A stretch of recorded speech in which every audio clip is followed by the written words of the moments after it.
Welcome to Raider Recap. I'm your host, Boss Martinez, alongside with Matthew Plummer. We're bringing you all the sports action this week. Gonna start it off with football. Now, gonna take a quick recap of this Trimble Tech game. You had Jabari Cooper lighting up the stat board, 217 yards with 4 touchdowns on the day. Right, and followed behind that was the backside running back, Martavius Boswell, going into 3 touchdowns as well. And then also having the defense chime in as well and being a very important cause into the game, where you'd had 62 total tackles with Hassel Kane leading into 20 tackles. And then one of the most noticeable things about the game as well was having Javon Marcus have his first fumble recovery throughout his season as a varsity player, and then have Jantuan Garrett, Raylan Carter, and just pretty much the seasoned players show out as well on the defense and on both sides of the ball. Yeah, and it's so cool to see all that. Let's actually take a look. We got a highlight reel set up for you. Let's take a look at that. Now a big game we have here. Southwest taking on Trimble Tech at Clark Stadium. Both teams looking for their first win of district play. Jabari gonna send out Martavius Big play. Try motion out instead of sends out. Motion out. Okay, got it. As Jabari motions out Martavius Boswell. Okay. Big game we have. Southwest taking on Trimble Tech at Clark Stadium. Both teams looking for their first win of district play. Jabari motions out Martavius Boswell out to the left. Now first drive for Southwest. Gonna take the snap. Gonna have pressure here from the safety. Lawrence Taylor makes it look easy. Takes this one in. Gonna move the chains forward. Now later on in the game, Raiders up 7-0. Jabari gonna take the snap. A lot of pressure here from the defense, but it's a design screen. Works perfectly. O-line leading the way. Martavius takes this one into the end zone. Now another touchdown here. Southwest up 14-0 now. 3rd and 10 for the Raiders. He's going to take the snap. Got pressure from his left. Doesn't even faze him. Lawrence Taylor finds one of his own. Now, here in the second quarter, 21-0, Southwest still up. Double back formation. Jabari throws out of a sack. Boswell helps him out there. Able to get into the red zone. Sets up a touchdown later on. Now, Raiders up 28. 1st and 10 here in the second. He's going to air this one out deep. Roy Williams cradles it in, and he finds his way for another touchdown. But it wasn't just the offense making their impact on today's game. Javon Marcus, with his first fumble recovery of the season, gonna give the ball to the Raiders. Now 35-0, still in the second, mind you. Jabari throws it over the center. Hector Martinez weaving through defenders and makes his way for 6. Now here, 4th quarter, Raiders up 42-0. 3rd and 10. Jabari been such a threat in the air, showing he can also do it with his legs. Can't find any defenders out deep. He's going to take it himself, break 2 tackles, and get the first down. Your Raiders end up winning this one, 42-0. Biggest thing to mention, Jabari, 217 passing yards on the game. Now back from that, let's take a look at the district standings, how the rest of the district lined up this past week. You had Caldwell Heritage taking on Grapevine. Yeah. Caldwell Heritage actually got the edge on them this year, ended up taking this one 43-6. Big game there. Following that, you have Arlington Heights shocking the district and really setting their standard as being a competitive team this year. They beat O.D. Wyatt 20-6. And then finally, Northside taking the win against Pauley. Right. I think one of the most biggest and noticeable things about for this season is having the district go from Southwest all the way up to Colleyville, where Southwest places 6th in the district, and then ahead of them would be basically Northside, Grapevine, Wyatt, Arlington Heights, and Colleyville. And I think one of the most exciting things, too, is having Colleyville Heritage, Arlington Heights lead up into their district record 2-0, with the rest from Wyatt, Grapevine, Northside to Southwest going 1-1 in their district games. And I think one of the most exciting things as well is to see, okay, out of those 4 teams, who's going to take that record into 2-1 and then go head-to-head against Arlington Heights, Colleyville, and see what kind of, results will happen between the 3 teams, with one of them catching up into the lead. Now you heard it from us. Let's see what the players think about it. We got Jabori Cooper and Martavius Boswell on the line, so let's send it off to them.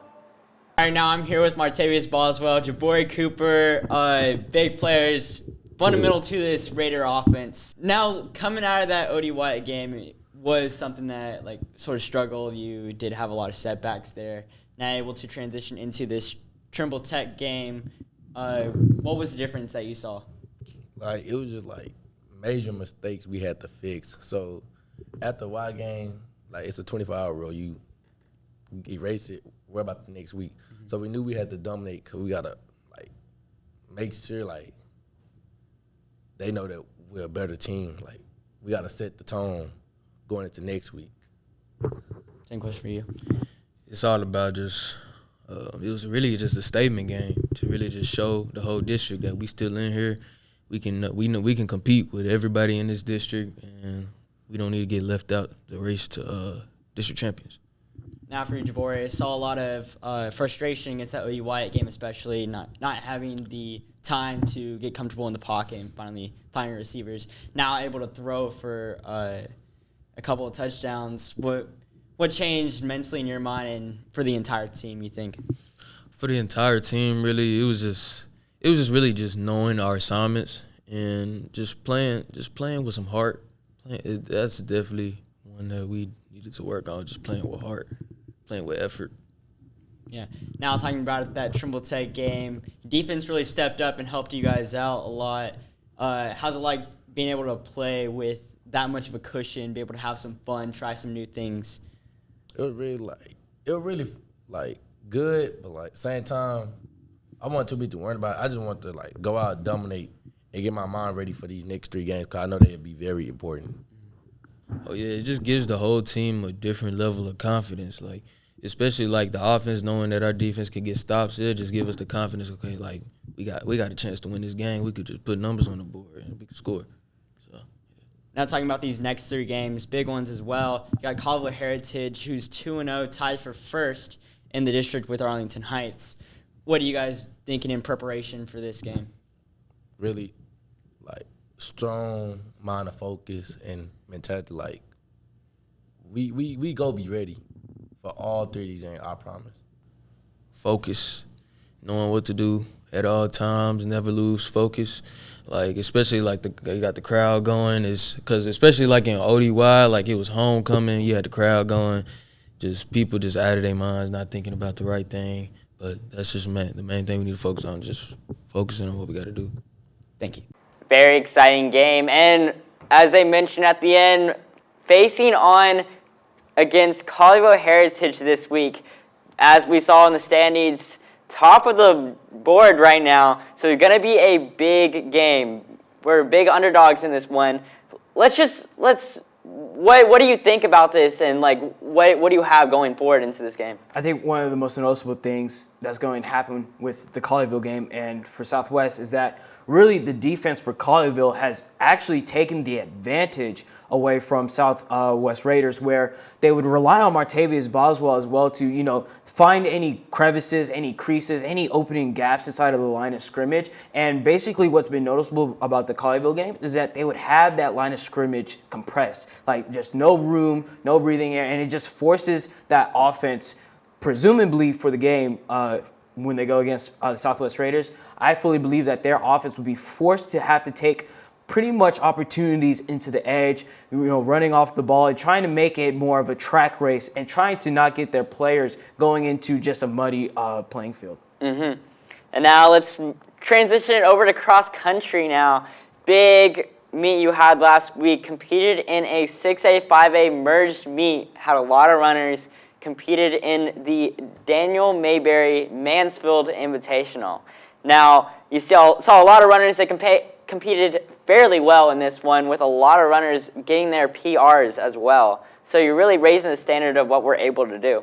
Right, most definitely. And then starting next Thursday, there will be a district meet as well. And as a captain of the cross-country team, how do you feel going into that next Thursday? Now, it's going to be a big competitive match. You have a lot of movement within the standings there as well. Right. Arlington Heights and Southwest both have been top teams in this one. For a little bit of reference for people who might not be familiar with how this all works out, to go on to regionals, the top 3 teams and the top 10 individuals all qualify for regionals. So you have Southwest and Arlington Heights right there at the top, now looking for a third team, seeing who will make their mark and be able to go all the way. Right, most definitely. And going after district, 2 weeks after will be the Lubbock meet, right? And a lot of people perceived it as this course that's going to be extremely impossible for runners. And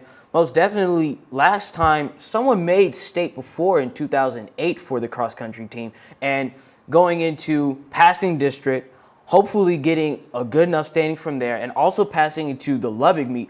What do you expect to happen from there? Looking into this one, Region 1 is one of the most competitive regions in the entire state, if not the most competitive. You have Grapevine, you have teams all the way from El Paso to Fort Worth competing against each other.